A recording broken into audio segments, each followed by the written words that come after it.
le président François Mitterrand, puisqu'ils ont retrouvé leur grade. En 1982. Voilà, etc. Mais merci donc encore de cette présentation. Voilà. Alors, très vite, nous allons passer à Jean-Jacques Jordi. Alors, Jean-Jacques Jordi est docteur en histoire, donc spécialiste de la colonisation et la décolonisation, et plus particulièrement de l'Algérie. Il a consacré de nombreux travaux à ce sujet, et il achève un ouvrage sur l'histoire des Pieds Noirs, à paraître chez Armand Collin au début de l'année prochaine. Et Jean-Jacques Jordi va donc traiter des crimes et des exactions du FLN après le 19 mars 1962. À vous pour 20 minutes. Merci, Monsieur le Président, et merci à vous tous d'être là.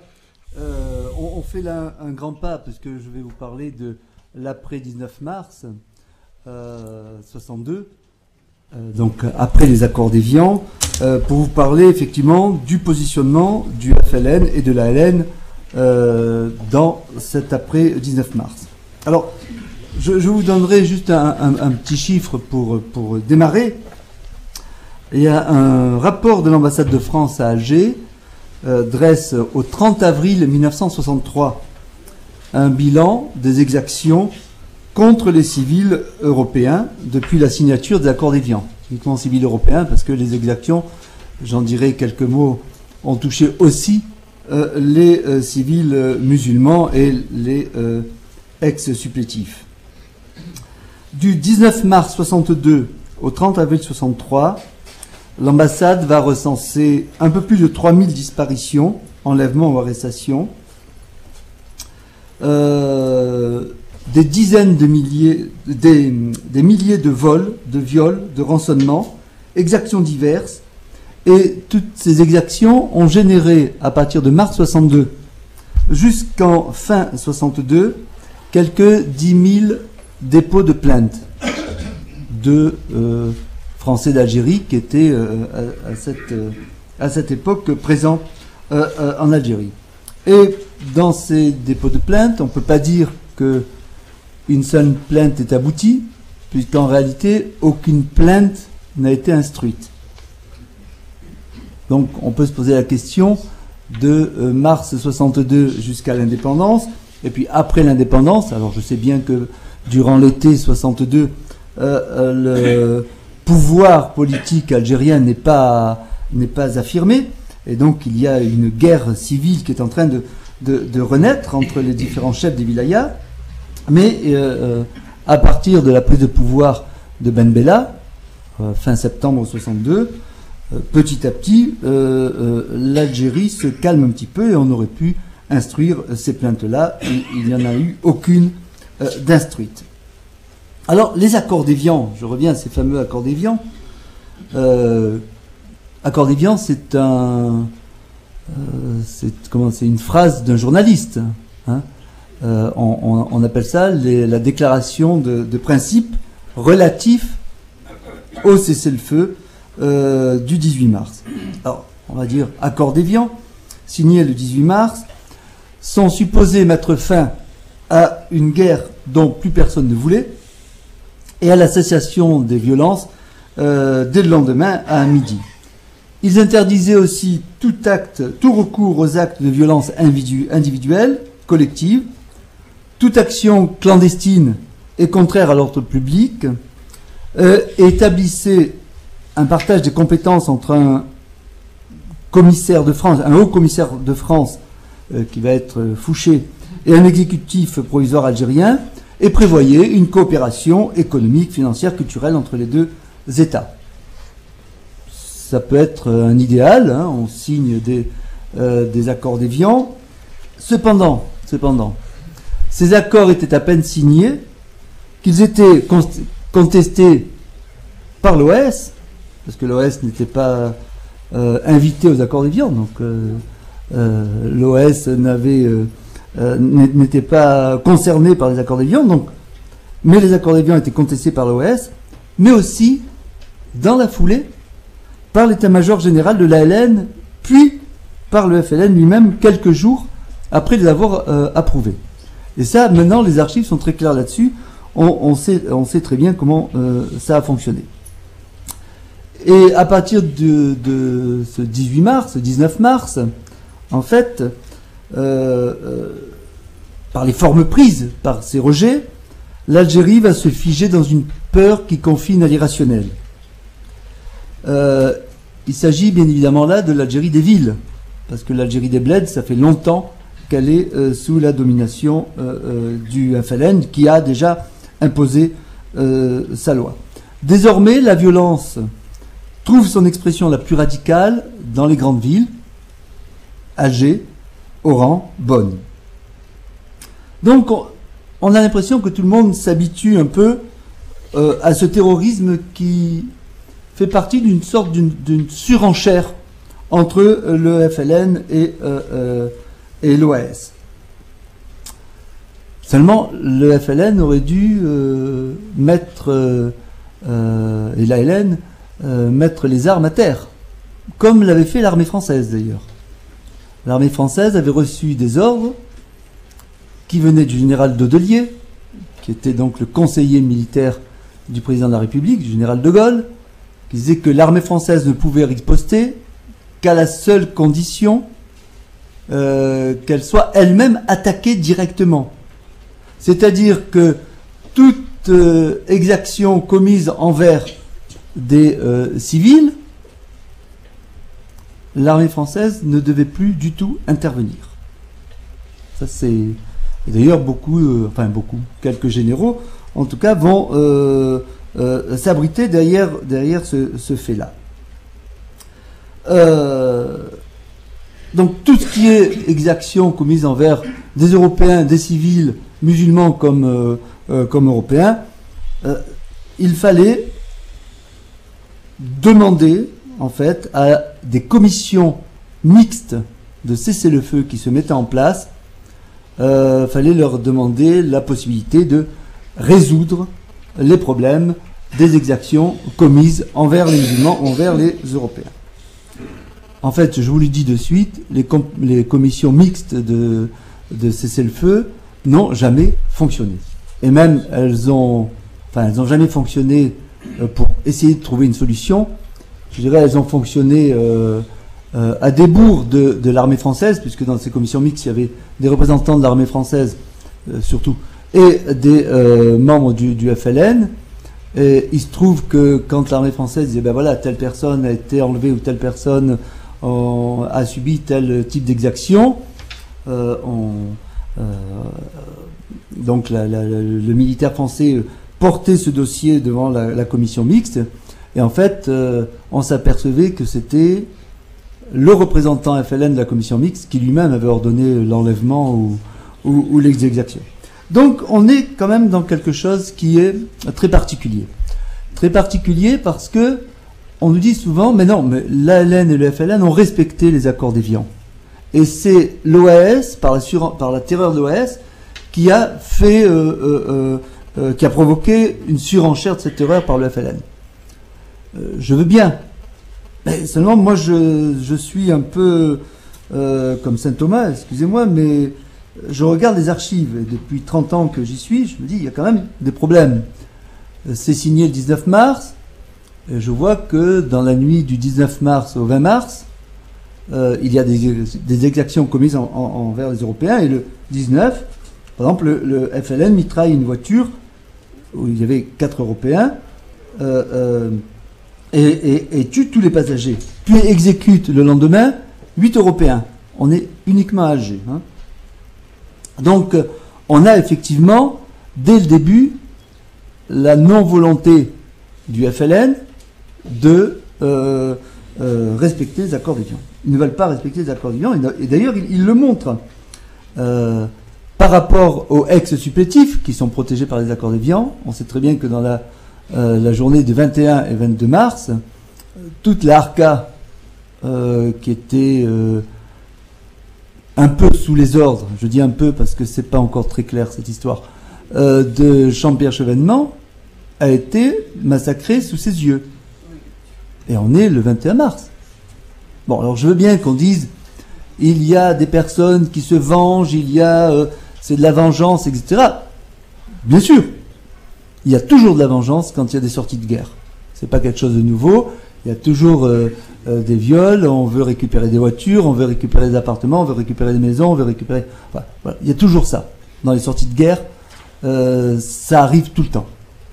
Sauf que là, effectivement, ça arrive un peu trop souvent, et on a l'impression, en ce qui concerne, en tout cas, deux aspects de ces exactions, c'est donc, en ce qui concerne les disparus civils européens, et puis le massacre des ex-supplétifs, qu'il y a véritablement une organisation qui se met en place. Et là, je peux vous dire que le général Chiras, on a parlé beaucoup de généraux ce matin, beaucoup de généraux ont parlé d'autres généraux. Le général Chiras, c'est celui qui commandait, si mes informations sont exactes, en tout cas je le vois comme ça dans les archives, la gendarmerie en Algérie. Et il écrit très très simplement, hein, contrairement à une idée reçue, ni le FLN ni l'ALN n'ont respecté la déclaration de principe contenue dans ce qu'il est convenu d'appeler les accords d'Évian. Dans les tout premiers jours qui suivent la signature des accords, FLN et l'ALM se sont livrés à des exactions envers non seulement les civils européens, les civils musulmans, mais aussi envers les forces de l'ordre. Il est vrai qu'il faut ici repérer les différences notables selon les régions. Les exactions restent très faibles dans le Constantinois et la Kabylie, hors musulmans profancés, alors que dans la Midjidja, le Chélif et le nord orandais, cela s'enflamme. Les 20 et 21 mars, 91 actions de feu du FLN et de l'ALN sont perpétrées contre les forces de l'ordre, faisant 18 tués et 39 blessés. Donc on voit même que le non-respect, c'est aussi contre l'armée. Donc on a contre l'armée, contre les civils européens, contre les civils musulmans, et de cela, on fait semblant de ne rien voir, alors que tout le monde est au courant de tout ça. Le général Chiras va poursuivre. En outre, des membres de l'ALN armés circulent quotidiennement à bord de véhicules dans toutes les zones et de nombreux barrages sont effectués par des éléments locaux du FLN qui fouillent les Européens, procèdent parfois à des enlèvements de personnes dont certaines sont cependant remises en liberté. En avril, on passe à près de 600 actions imputables au seul FLN et 185 attentats dirigés contre des civils européens. Et la situation va empirer en mai, en juin et en juillet, avec ce qu'on connaît donc du 5 juillet à Oran. Je signale d'ailleurs que le 5 juillet est la journée la plus meurtrière de toute la guerre d'Algérie. 700 morts. Il n'y a pas eu une journée plus meurtrière de toute la guerre d'Algérie, y compris la bataille des frontières, parce que la bataille des frontières se prolonge sur plusieurs semaines, voire plusieurs mois. Donc, sur le total, effectivement, il y en a plus. Mais là, c'est pas le cas. Et ça va passer complètement inaperçu. Et ça va passer d'autant plus inaperçu que, à un moment donné, il y a une circonstance, enfin, il y a des circonstances qui font que le général Katz, qui a en juillet 62 la possibilité d'intervenir, il a 18 000 hommes sous sa main, il n'intervient pas. Et il n'intervient pas pour défendre et pour sauver des Français et quelques musulmans. Donc, on a comme ça les seules interrogations et les seules alarmes qui sont portées le sont par les autorités judiciaires ou par les avocats des barreaux d'Alger ou d'Oran. On a comme ça les autorités judiciaires d'Alger s'inquiètent aussi de ces exactions. Ils relèvent les enlèvements d'Européens se font plus nombreux dès la mi-avril 62. Ainsi, dans la région de Baraki, des enlèvements d'Européens par le FLN sont quasi systématiques. Ils sont d'ailleurs envoyés dans des camps situés à Hammam Melouane ou à Teblat. Du 24 avril au 2 mai, 13 personnes ont été enlevées, uniquement sur Alger. Le procureur général près la cour d'appel d'Alger informe le garde des Sceaux qu'il est obligé de saisir l'autorité militaire qu'à la gendarmerie n'est pas en mesure d'agir.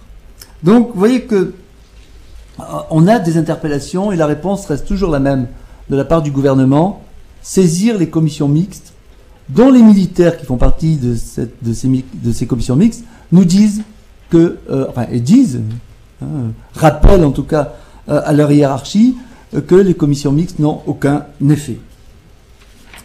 Cela aboutit finalement à l'arrivée de cette indépendance, et on aurait pu penser qu'à l'indépendance, il y ait moins d'exactions, puisque finalement, quand un pays accède à l'indépendance, ce pays devient maître chez lui. Or, avec les événements d'Oran, dont j'ai pu démontrer que c'était pas un coup d'épée dans l'eau, mais que c'était quelque chose d'extrêmement bien organisé, bien mis sur pied. Hein. C'est une organisation ce qu'on appelle du groupe d'Oujda, donc piloté par Boumedienne et Ben Bella, et donc ils vont prendre véritablement Oran et ils vont se servir d'Oran contre le GPRA en disant Alger n'est pas capable de résoudre le problème de la sécurité. Voyez ce qui s'est passé à Oran. Nous, on arrive, et puis alors que c'était eux qui ont fomenté Oran. Donc, on a comme ça des enlèvements d'Européens, hommes, femmes, enfants, des exactions qui sont commises de plus en plus importantes, mais qui ne cessent pas en juillet et en août. Uniquement pour les disparus civils européens, il y a plus d'enlèvements et de disparus civils européens après l'indépendance qu'il y en a eu entre le 19 mars et l'indépendance. Et il y a 8 fois plus de disparus entre le 19 mars et le 5 juillet qu'il y en a eu pendant toute la guerre d'Algérie. Donc on a là crescendo, c'est-à-dire qu'au lieu d'avoir une courbe descendante des exactions, on a une courbe ascendante des exactions commises envers les Européens et les musulmans. Parce que les musulmans sont eux qui souffrent le plus.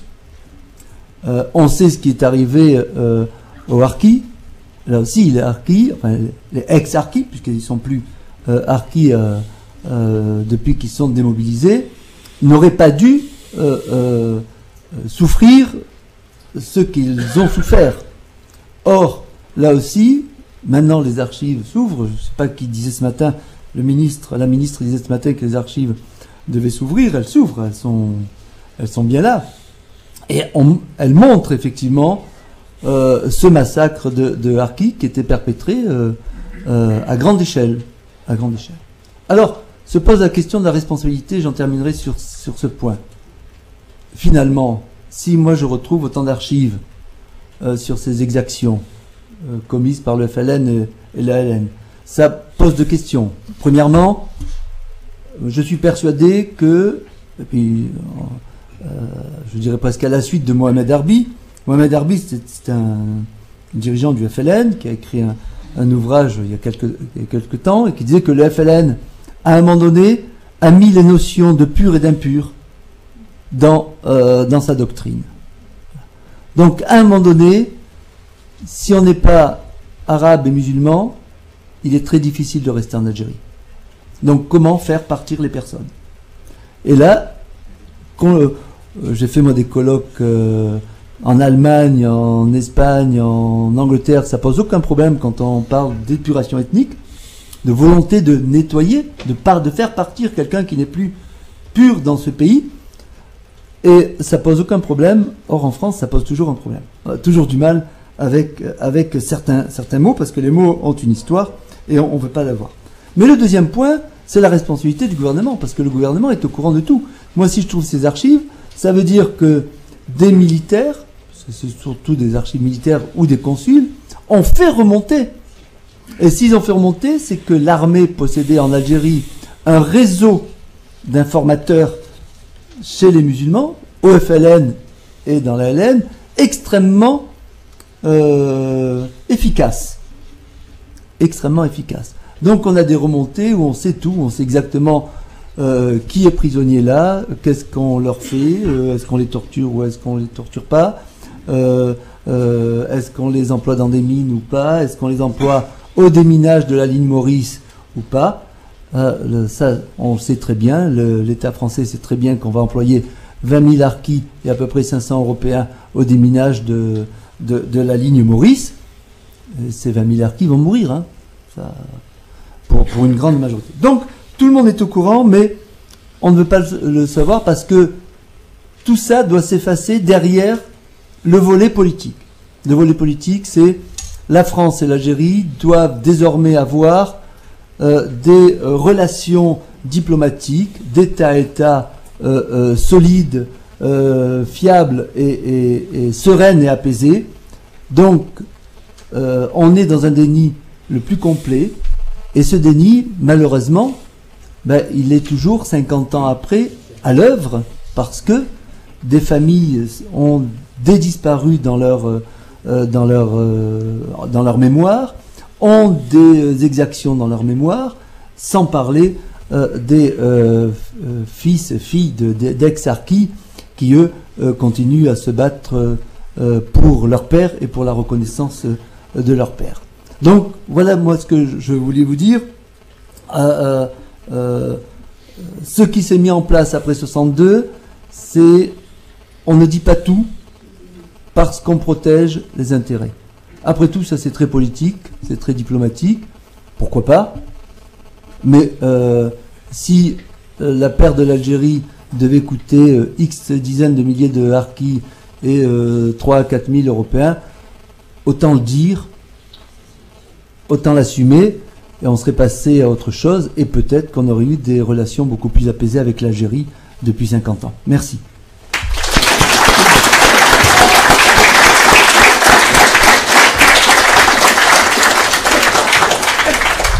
Bien, merci d'avoir rappelé ces faits qui commencent à être un peu mieux connus, enfin qui étaient déjà connus, mais qui sont